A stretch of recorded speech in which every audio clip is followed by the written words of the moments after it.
मतदार आला तर त्यांनी यामध्ये 4 वोट दाबायचे आहेत. ह्या प्रभागाला 1 वोट करायचं, ह्या प्रभागाला 1 वोट, ह्या प्रभागाला 1 आणि ह्या. बरोबर आहे. आता आपण हे बॅलेट दिलेलं आहे. हा बिझी लॅम्प पेटलेला आहे.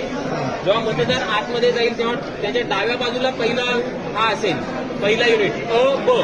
नंतर उजव्या साईडला, म्हणजे आता तुम्ही मतदार आहात असंच अ ब क ड. तुमच्या डाव्या साईडला हीच पहिले आधी असणार आहे. त्याच्यानंतर तुम्ही यामधला एक कोणताही उमेदवार निवडा, हे दाबा बटन. त्याच्या समोरचा लाईट सुरू झालेला आहे.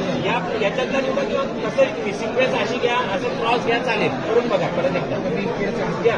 आणि ड मधला पहिल्याला निवडलाय करा. अजून कसं करायचं तुम्हाला हे बघा, हा एक आहे. आता जर जेव्हा चौथा हा प्रेस करणार आहे दाबा, त्यावेळेस मशीनमधून आवाज येईल. ज्यावेळेस मतदानाची प्रक्रिया पूर्ण झाली म्हणजे एक मत ह्या मशीनमध्ये पडलेलं आहे.